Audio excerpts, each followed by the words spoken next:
Hello friends. For today's video, I wanted to go through a list of books that I think would make fantastic movies, and very specifically, movies. Most of the time when I read a book, I think that if it's going to have an adaptation, I want it to be a TV show or I want it to be a video game. I just don't find that movies have enough time to tell the story as well as a book does, and I think that is in part why so many book fans end up having the very cliche statement of like, oh, the book was better, because you get so much more time with the characters, you get to know what they're thinking, you understand them more intimately, and movies oftentimes, there's just not enough time.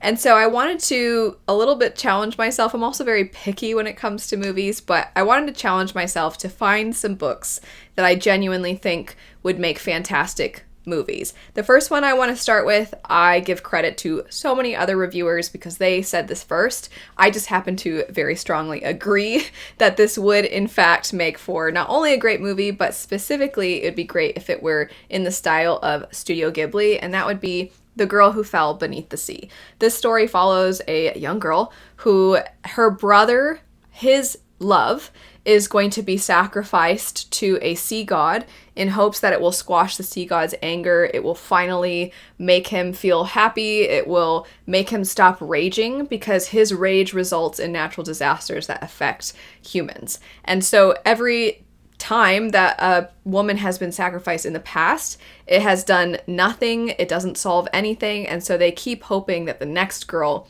who is sacrificed will finally be the one. And our main character, seeing how much her brother loves the girl who's about to be sacrificed, decides to leap into the sea and go in her place. Once she is there, she discovers there's so much more to what is happening with the sea god than anybody could have ever anticipated or expected. Pretty much nobody on land knew anything of the intricacies of all the maneuvering, the scheming of what was going on. And when she's there, there's a lot to do with the various different spirits that have lived before, even some backstory to other women who have been sacrificed in the past, and it just opens up to this whole new world.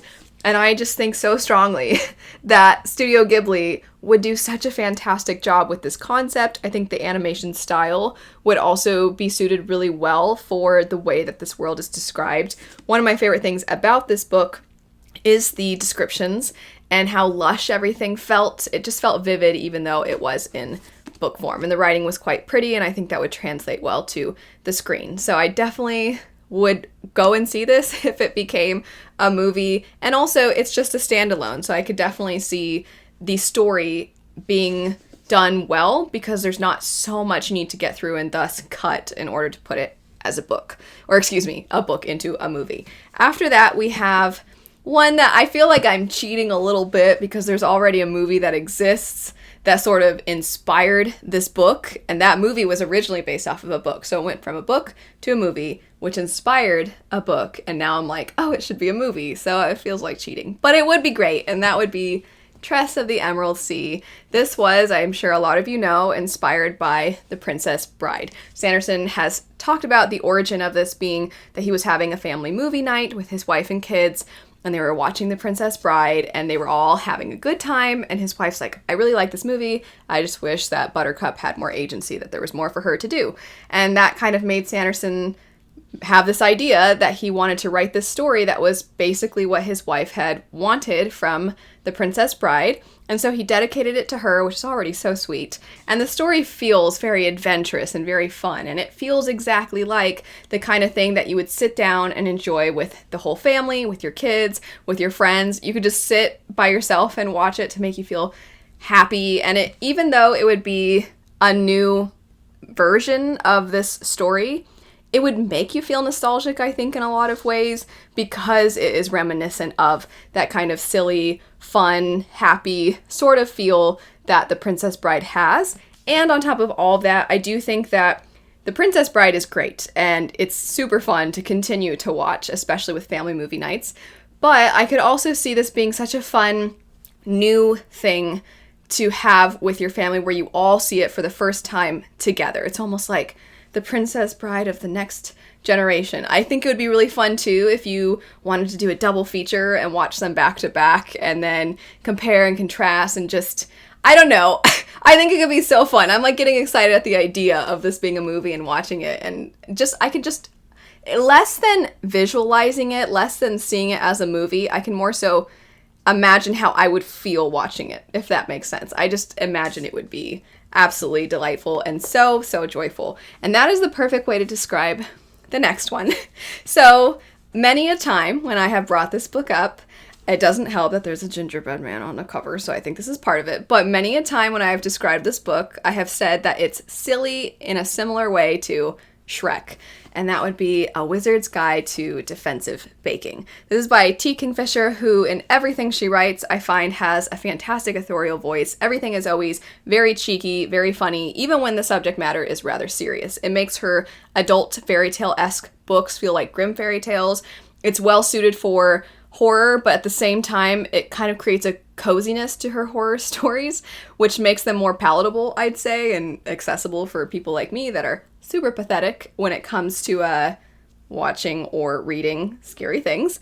But it's also very well suited for this story, which is technically a young adult story. It follows a young girl who, at the very beginning of the story, she goes to her family's bakery to start work for the day, and there is a dead body found in the bakery.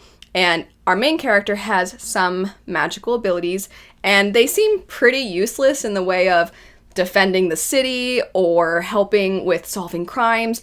All her powers really help her with is compelling dough and other such things that she bakes to become good baked goods. And so her powers have always just been pretty much reserved for the family's bakery, but that still does not make her clean when it comes to being seen as a suspect. The law enforcement in the city are like, well, you're a magic user, so we feel you must have had something to do with this murder. And she's like, I've had nothing to do with it. I'm a 14-year-old girl. And she's just so funny. Her reactions to things are really funny. And some of the humor feels very, very young and feels goofy and like the kind of thing that you would expect a young kid to laugh at. But at the same time, some of it feels a little bit more adult. And that's why I compare it to Shrek oftentimes, because Shrek has a lot of those kind of stupid, silly, over-the-top moments that are very, very funny, especially to smaller children, because they tend to react more to the larger-than-life scenes. But then there's the occasional joke here and there that I think the adults find funny that maybe sometimes the kids get, maybe it goes over their head, but regardless, it results in pretty much everybody having a good time. And that's how I feel about this book. I just think it would be such a fun movie. I would say I would want it to be animated in a similar style as well. Obviously, I was describing with The Girl Who Fell Beneath the Sea that I would want it to be animated also, but with a Studio Ghibli look. This one, I think, would look fantastic if it were done in a similar way to things like Shrek. After that, the next book, it and the last one I'll mention, I think both of them, if they were done in a similar way to something like Pan's Labyrinth, that is how I imagine these stories unfolding on the screen. I think that it's got an eeriness to it, a darkness to it, and it's something that just feels like there's this looming dread throughout. It's a little creepy. So anyway, the books that I think would fit well with this style would be The Crane Husband and The Kingdom of Back. So a little bit about both of these. This one follows a teenage girl whose mother one day brings home a crane. And the metaphor that is very present in the story, it's showing the crane as clearly an abuser. So much of the story is a metaphor for domestic abuse. And even when the children in the equation are not being physically harmed, how domestic abuse on a caregiver, in this case her mother, how it affects her, how it affects her younger brother, and what it does to her life. And I think that it's such an odd way to go about it, to have the abuser be in the form of a giant crane.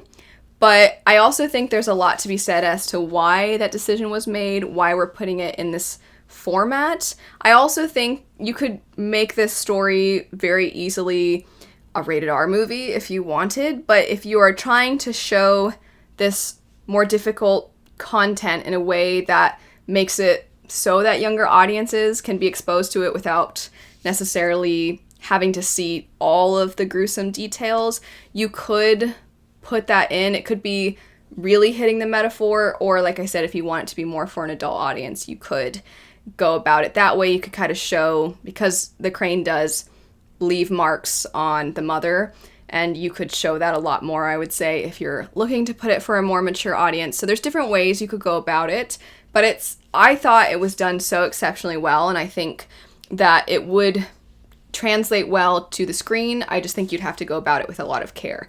The Kingdom of Back is quite different. It's about Nannerl Mozart, who is, or was, Wolfgang Amadeus Mozart's sister, who was just as talented, if not more so, than her brother. However, because of the restrictions placed on women at that time, she was not allowed to really explore her gift in the same ways as her brother. And so the older she gets, the more that she is recognizing the injustice of it all. And so you go from this hopeful, bright, innocent child to an adult who is starting to have herself and her passion muted.